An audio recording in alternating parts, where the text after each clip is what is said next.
ایک گاؤں میں ایک لکڑہارا رہتا تھا جو اپنے شاگرد کے ساتھ روز جنگل سے لکڑیاں کاٹ کر شہر میں فروخت کیا کرتا تھا۔ ایک دن لکڑہارا اپنے شاگرد کے ساتھ لکڑیاں کاٹ رہا تھا کہ اسے ایک شیر کے دہاڑنے کی آوازیں سنائی دینے لگیں۔ لکڑہارے نے غور سے سنا تو وہ آواز کافی قریب ہی سے سنائی دے رہی تھی۔ لکڑہارا اور اس کا شاگرد ڈر کر ایک درخت پر چڑھ گئے اور کافی دیر تک اسی درخت پر بیٹھے رہے۔ کچھ دیر بعد ایک شیر اپنے منہ میں ایک ہرن کو اٹھائے اسی درخت کی طرف چلا آ رہا تھا۔ لکڑہارا اور اس کا شاگرد کافی گھبرا گئے اور چپ چاپ اسی درخت پر بیٹھے رہے۔ اس شیر نے اس درخت کے نیچے بیٹھ کر اپنے شکار کو چیر پھاڑ کر اپنی بھوک مٹائی اور باقی بچے شکار کو وہیں چھوڑ کر چلا گیا۔ شیر کے جانے کے بعد ایک لومڑی لنگڑاتی ہوئی وہاں آئی اور اس بچے ہوئے ہرن کا گوشت کھانے لگی۔ جب لومڑی نے خوب پیٹ بھر کر کھا لیا تو وہ بھی وہاں سے چلی گئی۔ لکڑہارا یہ سارا منظر دیکھ رہا تھا کہ کچھ دیر کے بعد مختلف جانور آئے، اس ہرن کا گوشت کھایا اور چلے گئے، یہاں تک کہ چیل، گدھ وغیرہ اس ہرن کو کھاتے رہے اور چلے گئے۔ جب شکار ختم ہو گیا اور اس کی ہڈیاں بھی باقی نہ رہیں تو لکڑہارا درخت سے نیچے اترا اور اپنے شاگرد سے کہنے لگا کہ میرا رب غفور و رحیم ہے، اس نے ایک شیر کی بدولت کتنے جانوروں کو گھر بیٹھے بٹھائے بآسانی رزق مہیا کیا۔ میں تو پھر اس کا بندہ ہوں، اشرف المخلوقات ہوں، پھر میں رزق کے لیے، دولت کے لیے اتنی محنت کیوں کروں؟ آج کے بعد میں لکڑیاں کاٹنے کی بجائے گھر میں رہ کر بس ذکر الہی کیا کروں گا۔ میرا رب میرے حصے کا رزق مجھے گھر بیٹھے بٹھائے پہنچا دیا کرے گا جو اس نے میرے نصیب میں لکھ رکھا ہے۔ خیر، لکڑہارے نے لکڑیاں کاٹنے کی بجائے بند کمرے میں عبادت شروع کر دی اور اس کے شاگرد نے اپنے استاد کی کلہاڑی سے لکڑیاں کاٹنے کا سلسلہ جاری رکھا۔ اگلے دن لکڑہارے کے شاگرد نے لکڑیاں کاٹیں اور لکڑیاں جمع کر کے شہر لے آیا، جہاں اس کی لکڑیاں ایک بہت بڑے تاجر نے اچھے داموں میں خرید لیں اور آئندہ بھی اس سے لکڑیاں لینے کا معاہدہ کیا۔ لکڑہارے کے شاگرد سے کہا کہ روزانہ لکڑیاں کاٹ کر میرے کارخانے بھجوا دیا کرے۔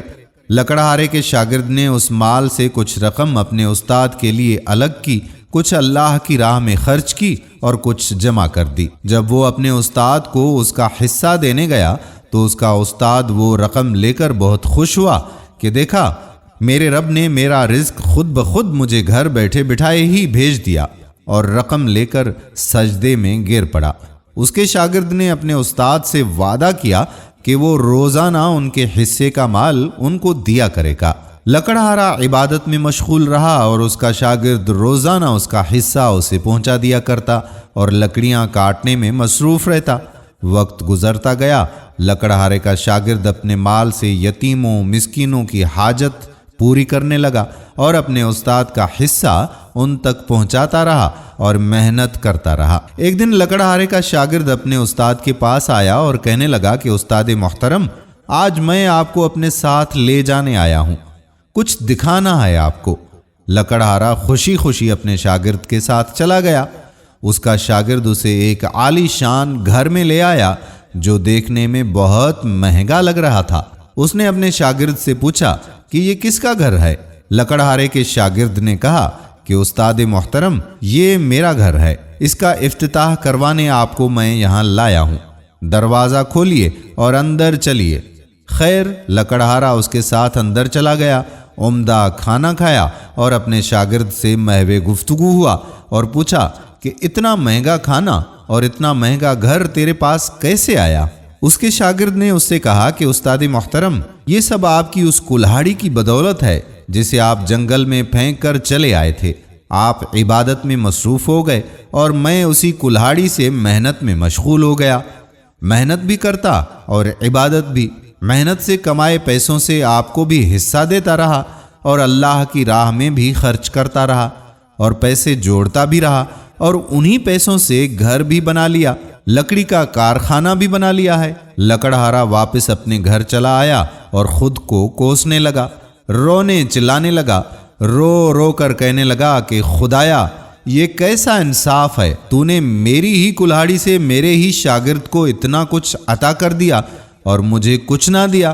کاش وہ کلہاڑی میرے پاس رہتی تو آج میں مالدار ہوتا۔ لکڑہارا ابھی رو رہا تھا کہ غیب سے آواز آئی، اے میرے بندے، تو نے اپنا راستہ خود منتخب کیا ہے۔ تو کئے کرائے شکار سے سبق لے کر اپنا راستہ منتخب کر کے کسی شیر کے انتظار میں رہا، جبکہ تیرے شاگرد نے شیر سے متاثر ہو کر اپنا راستہ منتخب کیا اور شیر بن کر اپنا رزق بھی کمایا اور تیرے جیسے بھوکے شکاریوں کو بھی کھلایا۔ اب صبر رکھ، شکوہ نہ کر۔